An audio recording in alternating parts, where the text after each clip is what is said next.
सबसे पहले लक्ष्य अगर पाना है तो समाज में बहुजनों में कार्यकर्ता प्राप्त करने होंगे, तभी आप लक्ष्य पा सकते हैं।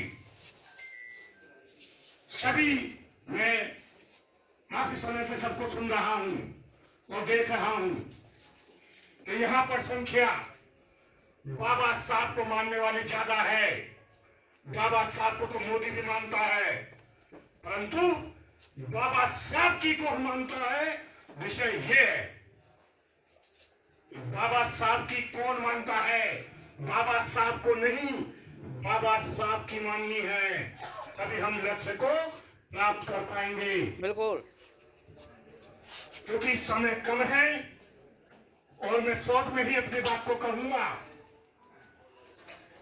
कि हम जो राष्ट्रीय अध्यक्ष पद है हमारा, जो हमने सभी ने राष्ट्रीय अध्यक्ष का चोला पहना हुआ है, मैं आपसे हाथ जोड़कर निवेदन करता हूं कि आप राष्ट्रीय अध्यक्ष पद के चोले को अपने घर में उतार दो और आप बहुजन समाज के कार्यकर्ता बन जाओ और अपने अपने क्षेत्रों में, अपने अपने मोहल्लों में, झुग्गी झोंपड़ियों में लोगों के पास घर घर जाकर कार्यकर्ता बन के एक कार्यकर्ता की हैसियत से उन लोगों को अपना सब हाथ में आप जोड़ें, अपने साथ जोड़ें, तभी हम इस लक्ष्य को प्राप्त कर सकते हैं जो लक्ष्य आपके मन में आ रहा है। Very nice sir. तो परंतु जो सरकार आज चल रही है वो हमारा गला दबाना चाहती है, नए नए कानून ला रही है, बाबा साहब के संविधान को धीरे धीरे मिटा रही है।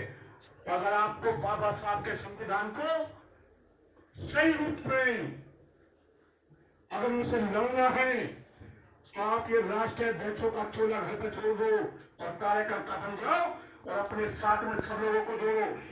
मैं मानता हूं, ये मेरा मानना है कि अगर हम यहाँ पर 100 संस्थाएं इकट्ठी हुई और 100 संस्था के पास अगर 500 लोग भी हैं तो हम 50,000 लोग हो जाते हैं। अगर वो 50,000 लोग अगर हम 100 रुपए भी हर महीना दें तो 50 लाख रुपए होते हैं महीने के। अगर हम 2, 4, 5 महीने में हमारे पास करोड़ों रुपए हो जाएगा, क्योंकि हम धन और बल से कमजोर हैं। और मेरा एक मानना और है कि हमारे समाज में जो अधिकारीगण है, मैं उनसे हाथ जोड़कर निवेदन करता हूं, विनती करता हूं कि जब वो अधिकारी होते हैं तो अपनी जात और अपनी बहुत सारी चीजों को छुपा लेते हैं। वो बहुजन लोगों के लिए काम नहीं करते। जो रिटायरमेंट हो जाते हैं तो उनके मन में होता है कि अब चलिए बहुजन समाज के लोगों को पागल बनाने का काम करते हैं और वो MP MLA बनने का सपना देखने लगते हैं कि 60 साल तो उन्होंने नौकरी की और रिटायरमेंट का पैसा मिला और पेंशन देते हैं और फिर बहुजन समाज के लोगों के बीच में जाने का काम करते हैं और फिर सोचते हैं कि बहुजन समाज के लोगों को अपने साथ जोड़ के और कहीं से MP MLA का टिकट लेके और उनके सर पर बैठ जाऊं और वो सर पर बैठकर विधानसभा लोकसभा में हमारी बात को नहीं कहते। सही है, बिल्कुल बिल्कुल।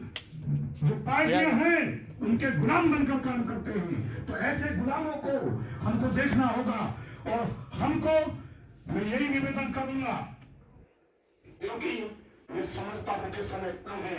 बताने को तो बहुत कुछ था, कहने को भी बहुत कुछ था। अभी लोगों ने कहा, मैं समझता हूं कि सबसे बढ़िया प्राप्ति जो होगी, हमें रोटी और बेटी का संबंध बनाना चाहिए। बहुजन समाज के सभी समस्त लोगों और बुद्धिजीवी लोग यहाँ पर बैठे हैं। आप जाइए अपने अपने क्षेत्रों में और हमको आपस में रोटी और बेटी का संबंध रखना चाहिए। इससे बड़ी प्राप्ति कुछ नहीं हो सकती। धन्यवाद। जय भीम, जय भारत। Very nice sir.